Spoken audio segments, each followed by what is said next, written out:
Hi hello అందరికీ నమస్కారం. నా పేరు భార్గవ్ అండ్ నేను ఈరోజు మిథున రాశి ఫలితాలు ఎలా ఉన్నాయో, ఉగాది ఫలితాలు ఎలా ఉన్నాయో చూద్దాం. మిథున రాశికి ఆదాయం 8, వ్యయం 11, అలాగే రాజపూజ్యం 1, అవమానం 7. సో ఆదాయం తక్కువ ఉంది, అవమానం ఎక్కువ ఉంది. అండ్ తర్వాత గ్రహాల ప్రకారం చూసుకుంటే మనకి శని 10వ స్థానంలో ఉన్నాడండి. 10వ స్థానంలో శని ఏం చేస్తాడంటే, ఎక్కడైనా శని ఏం చేస్తాడు, ప్రయత్నాలు చేసేలా చేస్తాడు, కష్టపడేలా చేస్తాడు. సో 10వ స్థానం అంటే మీ వర్క్, మీ ఉద్యోగం. సో ఉద్యోగంలో యొక్క చాలా పని ఒత్తిడి ఉంటుంది, చాలా కష్టాలు ఉంటాయి. మిగతా వాళ్ళు ఒకసారి చేసిన దానికి మీరు 3 సార్లు చేయాల్సి వస్తుంది. ఏం రాదు, ఎంతసేపు పని చేసినా ఇంకా పని వస్తూనే ఉంది. మిగతా వాళ్ళకి అంత ఈజీగా అయిపోయింది, నాకు అవ్వట్లేదు. పదే అదే పని 3-4 సార్లు చేయాల్సి వస్తుంది. సో ఏంటి దీనివల్ల, ఎందుకు ఇదంతా వస్తుందని మీరు ఎక్కువ ఆలోచిస్తూ ఉంటాడు.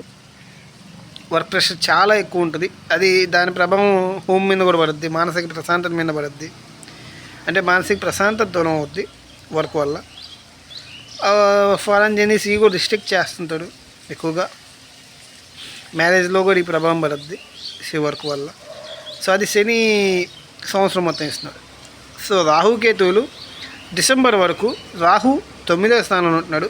మీ లక్ ఏదైతే లక్ ఉందో దాన్ని రాహు ఇక్కడ డ్యామేజ్ చేస్తున్నాడండి. అండ్ మీ జర్నీస్ కూడా, ఇక్కడ జర్నీస్ బాగానే ఉంటాయి. ఫారెన్ జర్నీస్కి వీటికి రాహు సపోర్ట్ చేస్తున్నాడు. జర్నీస్ ప్రకారంగా ఓకే, కానీ ఎక్కువ అదృష్టం అనేది లేకపోవడం, అండ్ కొత్త ఆచారాలు తెలుసుకోవడం, అంటే వేరే మతాల మీద ఇంట్రెస్ట్ రావడం కూడా మిథున రాశికి వచ్చే ఛాన్స్ ఉంది. తర్వాత ఎప్పుడైతే డిసెంబర్ తర్వాత నుంచి రాహు 8వ స్థానంకి వస్తారు. ఇక్కడ అష్ట కష్టాలు అని చెప్పొచ్చు, దరిద్రం అని చెప్పొచ్చు ఒక రకంగా. అంటే మీ దరిద్రం నా వెంటే ఉండరు అంటారు కదా. సో ఆ విధంగా ఉంటుంది మీకు డిసెంబర్ తర్వాత నుంచి, 2026 డిసెంబర్ తర్వాత నుంచి. ఎప్పుడైతే రాహు 8కి వచ్చాడో ఏం అర్థం కాదు, అంటే ఒక చీకట్లో ఏదో అంతముందాక ఏదో ధైర్యంగా ఉన్నాను, కానీ ఇప్పుడు ఏమో నా జీవితం అంటేనే ఒక భయం వేస్తుంది, ఒక చీకట్లో నెట్టేసినట్టు ఉంది. నాకు ఏం చేయాలో అర్థం కావట్లేదు. నాకు మొత్తం చీకట్లే కనిపిస్తున్నాయి, అయోమయంగా ఉంది. సో అలాంటి పరిస్థితులు మీకు డిసెంబర్ తర్వాత వచ్చే ఛాన్స్ ఉంది. అండ్ కేతువుకి వస్తే, కేతు ఇప్పుడు ప్రస్తుతానికి 3వ స్థానంలో ఉన్నాడు. ఏదో తెలియని ధైర్యాన్ని ఇస్తాడు. మీ కమ్యూనికేషన్ ఏం మాట్లాడతాను మీకే అర్థం కాదు, మిగతా వాళ్ళ కమ్యూనికేషన్ మీకు అర్థం కాదు, దాన్ని మీ కమ్యూనికేషన్ మిగతా వాళ్ళు అర్థం చేసుకోలేడు. సో కమ్యూనికేషన్ వల్ల నిరాశలు, నిస్పృహలు వస్తుంటాయి. సో అది కేతు ఇక్కడ ఇస్తున్నాడు. బట్ ఏదో తెలియని ధైర్యం ఇస్తాడు, చేసేద్దాం, ఏదో సాధిద్దాం అనే ధైర్యం అయితే కేతు ఇస్తుంటాడు. కానీ ఎప్పుడైతే డిసెంబర్ తర్వాత కేతు 2వ స్థానంకి వస్తాడో, ఇది అస్సలు బాగాలేదండి. కేతుకి అసలు అనుకూలంగా ఉండు. ఫ్యామిలీ ప్రకారంగా ఏదైతే ఫ్యామిలీ ప్రకారంగా ప్రాబ్లమ్స్, చిక్కులు, చికాకులు వచ్చే ఛాన్స్ ఉంది. కుటుంబం ఫైట్లు వచ్చే ఛాన్స్ ఉంది.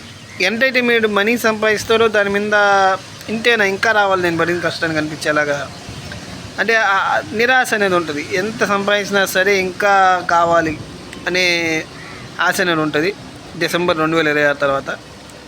అలాగే రాహు అక్కడ మానసికమైన భయాలు ఇస్తున్నాడు. అలాగే కేతు ఇక్కడ డబ్బు ప్రకారంగా సమస్యలు ఇస్తున్నాడు. సో తర్వాత మనం గురువు ప్రకారం చూస్తే, గురువు జూన్ 2వ తేదీ 2026 వరకు లగ్నంలో ఉన్నాడు. అంటే మీ వ్యక్తిత్వం డెవలప్ చేసుకోండి, జ్ఞానం తెలుసుకోండి, చదివి ఏమైనా తెలుసుకోవడానికి, జ్ఞానం పెంచుకోవడానికి చాలా మంచి టైం. బట్ ఆరోగ్యం ప్రకారం మాత్రం ఇక్కడ కొంచెం సవాళ్ళు ఎదుర్కొంటాడు. బట్ ఆరోగ్య సమస్యలు వచ్చినా గురువు వీటిలో సాయం చేస్తాడు. ఓకే, నీ ఆరోగ్యం నీ జ్ఞానంతో నువ్వే నయం చేసుకో, నువ్వే నీట్గా చేసుకో అనే విధంగా గురువు ఇక్కడ సాయం చేస్తాడు. అండ్ తర్వాత జూన్ 2, 2026 తర్వాత నుంచి అండ్ ఫ్యామిలీ ప్రకారం కూడా గురువు 2వ స్థానం మంచిదే. మంచి ధనాదాయం కూడా ఇక్కడ బాగా వస్తుంది. వ్యక్తిత్వం బాగా ఇంప్రూవ్ అవుతుంది. ఎప్పుడైతే జూన్ 2వ తేదీ నుంచి గురువు 2వ స్థానంకి వస్తున్నాడు, ఇక్కడి నుంచి మీ కుటుంబంతో కనెక్షన్ పెరగద్ది, కుటుంబం అభివృద్ధి జరగద్ది, మంచిగా సేవింగ్స్ పెరుగుతాయి, మనీ ప్రకారం సేవింగ్స్ పెరుగుతాయి, బాగా సంపాదిస్తారు. అంటే మీ మాటకి విలువ పెరగద్ది, గౌరవిస్తారు అందరూ. సమాజంలో కూడా మిమ్మల్ని ఒక గౌరవప్రదమైన వ్యక్తిలా చూస్తాడు. ఇది ఎప్పుడు దాకా ఉంటుందంటే జనవరి 24, 2027 వరకు. జనవరి 24, 2027 తర్వాత నుంచి అక్టోబర్ 31, 2026 వరకు. అక్టోబర్ 31, 2026 నుంచి జనవరి 24, 2027 వరకు మీ గురువు 3వ స్థానానికి వెళ్తాడు. ఇక్కడ కొంచెం ఇబ్బందులు కలుగుతాయి 3వ స్థానంలో. అంటే అంత ఈజీగా మనీ రావు, ఎక్కువ ప్రయత్నాలు చేయాల్సి వస్తుంది, ఎక్కువ కష్టపడాల్సి వస్తుంది, ఎక్కువ తిరగాల్సి వస్తుంది, ఎక్కువ మాట్లాడాల్సి వస్తుంది, కమ్యూనికేట్ చేయాల్సి వస్తుంది, ఎక్కువ మనతో ఎక్కువ ఎఫర్ట్స్ పెట్టాల్సి వస్తుంది ఈ అక్టోబర్ 31 నుంచి జనవరి 24 వరకు. ఎందువల్లంటే ఇక్కడ గురువు అంత అనుకూలం కాదు 3వ స్థానంలో. తర్వాత నుంచి మళ్ళీ జనవరి 24, 2027 నుంచి సంవత్సరం మొత్తం ఉగాది సంవత్సరం మొత్తం గురువు మీకు మళ్ళీ 2వ స్థానంకి వస్తాడు. ఇది మంచిదే. మామూలుగా అంతకుముందు చెప్పినట్టే కుటుంబంలో సౌఖ్యం పెరగద్ది, కుటుంబంలో సపోర్ట్ వస్తుంది, కుటుంబ అభివృద్ధి జరగద్ది, మీకు గౌరవ మర్యాదలు జరుగుతాయి. సో అన్నీ ఇక్కడ గురువు మళ్ళీ అనుకూలిస్తారు. సో ఇదండి నేను మిథున రాశి గురించి చెప్పేది. తర్వాత కర్కాటక రాశి గురించి తర్వాత వీడియోలో మాట్లాడుకుందాం. ఉంటాను.